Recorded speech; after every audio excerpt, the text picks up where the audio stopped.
Most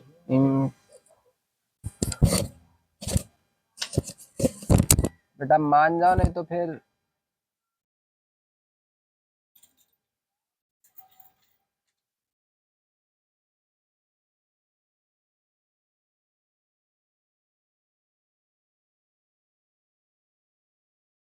most important questions for board exam 2025। ठीक है, chapter wise मैं बताता जा रहा हूँ, बस मार्क करते जाइए, आप कहानी खत्म हो जाएगी। और जिसमें दिक्कत आए वो आप बताना है। देखो अगर मैं चैप्टर 1 की बात करूं, चैप्टर 1 क्या है? Real number. हाँ बताओ सर, बताओ ना। क्या सर? अगर मैं रियल नंबर्स की बात करूं तो केवल दो दो क्वेश्चन पे ध्यान रखना है, 2 से 3 क्वेश्चन। पहला प्राइम फैक्टराइजेशन वाले जो क्वेश्चन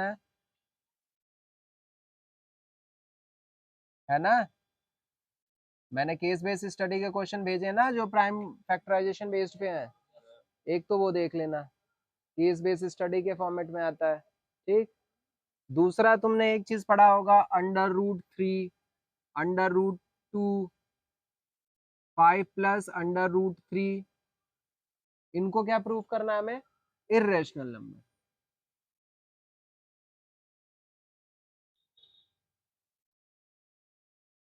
ये देख लेना। ठीक। ये तो कुछ भी हो सकता है, अगर तुमने इसकी वैरायटी अगर समझ ली, इसकी समझ ली, इसकी, ये दोनों तो सेम ही है। एज्यूम करके P/Q फॉर्मेट में क्रॉस मल्टीप्लाई करके दोनों का स्क्वायर करके फिर फॉर सम इंटीजर C लेते हैं। यहाँ पे फॉर्मेट यही होगा, बस ये हो सकता है इनके नंबर चेंज हो जाए, हो सकता है यहाँ प्लस का माइनस आ जाए, इससे ज्यादा कुछ नहीं होगा। ठीक। थर्ड क्या है? आपने एक तरीका पढ़ा होगा, LCM into HCF equals to product of 2 number. पढ़ा है? हाँ, किन्हीं भी 2 नंबर दिए होंगे और उन 2 नंबरों में से उनका एलसीएम दे दिया होगा और आपसे कह रहा होगा कि आप उसका एचसीएफ फाइंड आउट करिए, कर लेंगे। या फिर हो सकता है कि एलसीएम दे करके एचसीएफ आपसे कहे, पढ़ा होगा ये चीज आपने, तो उसके भी आप पे क्वेश्चन पूछा जा सकता है। बस यही 3 वैरायटी हैं चैप्टर 1 से, इससे ज्यादा कोई वैरायटी नहीं आ रही है। अगर ये तीनों वैरायटी आपको आ रही है, it mean chapter number 1 complete है। प्राइम फैक्टराइजेशन के लिए मैंने बताया केस बेस्ड स्टडी मैं भेज चुका हूँ, देख लेना। ये वाला मैंने कहा अपने बुक से ही पढ़ लेना, हो जाएगी। अगर ये फॉर्मूला याद रहा एलसीएम एचसीएफ का तो कहानी हो जाएगी। चैप्टर नंबर 1 कंप्लीट हो गया। अब आते हैं चैप्टर नंबर 2 पे। चैप्टर नंबर 2 क्या है बेटा? क्या नाम है चैप्टर 2 का? पॉलिनोमियल। यही है ना? चलो पॉलिनोमियल्स में आ जाओ। पॉलिनोमियल्स में भी तुम्हें ज्यादा नहीं देखने को मिलेगा। पहला ग्राफ बेस्ड, ग्राफ पढ़ लीजिए, दिया है ना ग्राफ। ग्राफ बेस्ड क्वेश्चन पूछे जा सकते हैं और उस ग्राफ बेस्ड क्वेश्चन में आपसे नंबर ऑफ सॉल्यूशन पूछ सकता है। एक्स एक्सिस पे जितनी बार वो कट कर रही हो वह उसका नंबर ऑफ सॉल्यूशन हो जाएगा। पहला तो यही है आपका। अगर मैं थोड़ा सा और आगे बढ़ जाऊं, ग्राफ से थोड़ा सा और आगे बढ़ूं, तो देखो रिलेशनशिप बिटवीन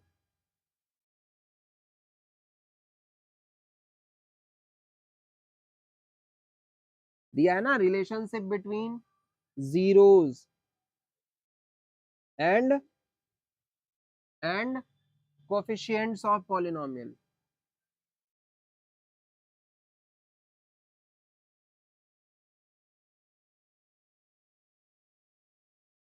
दे रखा है, एक कोई क्वाड्रेटिक इक्वेशन दिया होगा, उस क्वाड्रेटिक इक्वेशन की 2 रूट्स निकलेंगे, फिर आपसे कहा होगा भैया रिलेशन बताओ, तो आपने सम ऑफ जीरोस निकाला होगा, अल्फा प्लस बीटा बराबर क्या होता है? -b/a। फिर आपने पढ़ा होगा alpha beta equals to c/a। और हो सकता है कि इसी के बिहाफ पे आपसे वेरिफिकेशन भी करा ले। ठीक। हाँ बेटा, तो डॉट ही लिखा है। सही रतौंदी हो गई बड़े भाई तो के। क्या कह रहे हो, चिलम पिया है? नहीं ऐसे मत बोला करो यार। ठीक है, कर लोगे ना? इनमें बस 2 ही 3 क्वेश्चंस है, 2 वैरायटी इसमें हो गई। इसके सिवा हो सकता है कि आपसे रूट्स निकलवा ले, वो आप निकाल लोगे। रूट्स निकाल लोगे?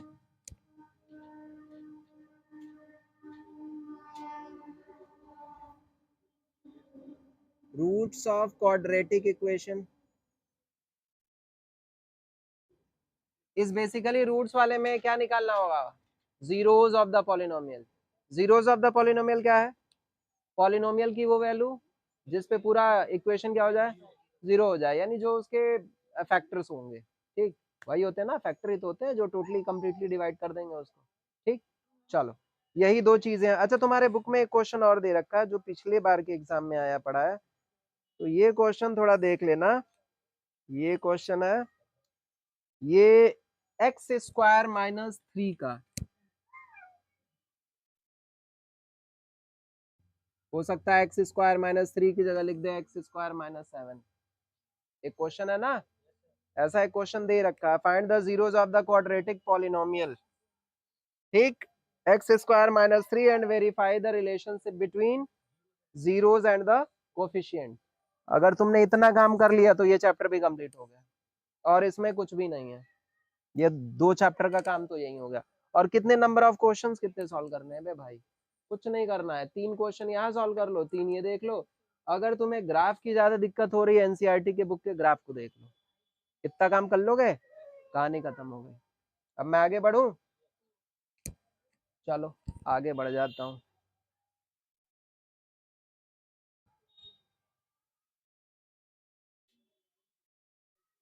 हाँ, बेटा मान जाओगे, पेयर ऑफ लीनियर इक्वेशन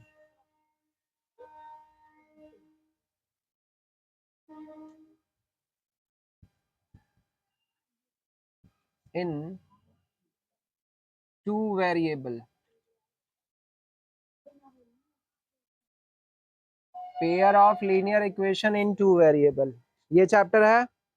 इसमें भी आपको ज्यादा परेशान होने की जरूरत नहीं है। अगर आप इक्वेशन फॉर्म कर लेते हैं, 2 इक्वेशन बना लेते हैं, तो वहां से आप सॉल्व कर लोगे, हो जाएगा। अब इसमें भी 2 तरीके से सॉल्व होगा। पहला वाला ग्राफिकल मेथड, आपने देखा होगा 2 इक्वेशन आप बनाएंगे, और 2 इक्वेशन बनाने के बाद आपको 2 इक्वेशन से क्या करना पड़ेगा, एक्स और वाई की वैल्यू पुट करके उस इक्वेशन को सेटिस्फाई करनी पड़ेगी। कोशिश करिएगा कि 2 पॉजिटिव लीजिएगा और 2 नेगेटिव लीजिएगा। एक पहले इक्वेशन से बनाना, और एक दूसरे वाले इक्वेशन से भी ऐसे ही एक्स और वाई की वैल्यू,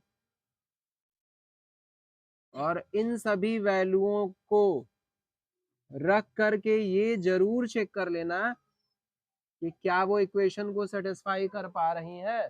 अगर वो सेटिस्फाई कर पा रही हैं तो एक्स और वाई का ग्राफ बना करके सीधे इनको प्लॉट कर देना, और जिस पॉइंट पे ये दोनों इंटरसेक्ट कर रही होंगी वही उनका क्या हो जाएगा, सोल्यूशन हो जाएगा। कर लोगे?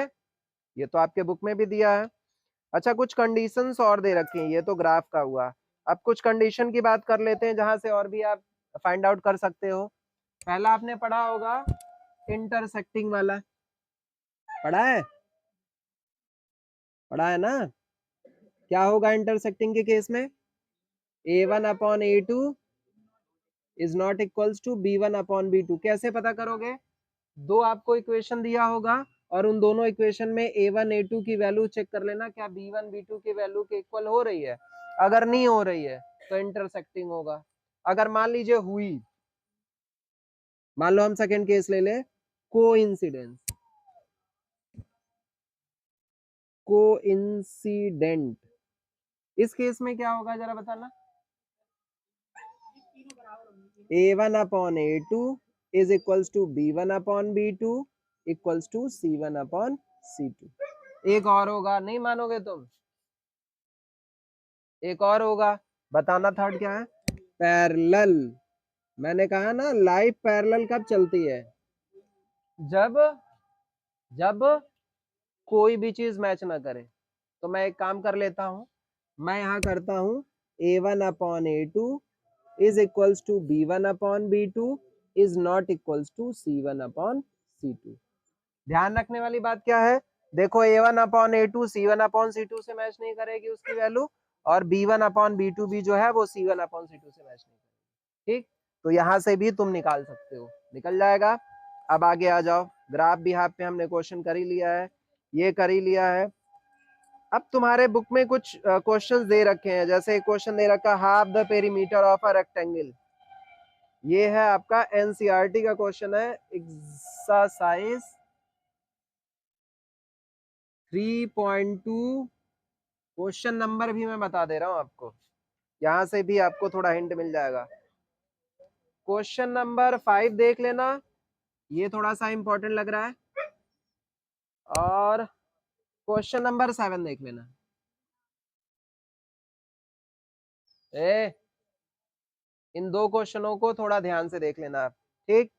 बाकी सब्स्टिट्यूशन मेथड आपको आपने पढ़ी रखा है, इसमें कोई दिक्कत होगी नहीं।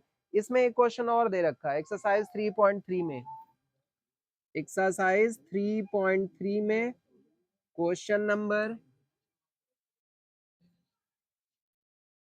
नंबर 2 चेक कर लीजिएगा आप, क्वेश्चन नंबर 3 चेक कर लेना, और क्वेश्चन नंबर 3 के सभी पार्ट चेक करना, specially first second third, first second third, ये तीनों चेक कर लेना। आगे आ जाओ, फ्रैक्शन के भी क्वेश्चन कुछ दे रखे हैं, तो दो क्वेश्चन और देख लेना, फिफ्थ और सिक्स्थ। ये कंफर्म है कि इनमें से एक क्वेश्चन आएगा ही आएगा, ये कंफर्म है।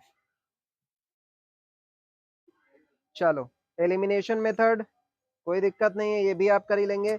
एक्सरसाइज 3.4 का भी क्वेश्चन चेक कर लेना, 1 2 3 4। एक्सरसाइज 3.4 क्वेश्चन नंबर 2 का 1 2 3, 1 2 3, ये तीन क्वेश्चन थोड़ा ध्यान से देख लीजिएगा। क्रॉस मल्टीप्लिकेशन मेथड नहीं है तो इसे पढ़ने की जरूरत भी नहीं है, कहानी छोड़ दीजिए। अप स्ट्रीम डाउन स्ट्रीम थोड़ा देख लेना अगर चाहो तो। तुम पता है क्या चाह रहे हो, मार चाह रहे हो, क्या हो गया, बंद हो गया क्या? नहीं, तुम मार चाह रहे हो मुझे लग रहा है। अप स्ट्रीम डाउन स्ट्रीम के क्वेश्चन देख लेना, आउट ऑफ सिलेबस तो नहीं हो रहा है। आओ चलो छोड़ दो फिर, नहीं आते हैं अप स्ट्रीम डाउन स्ट्रीम।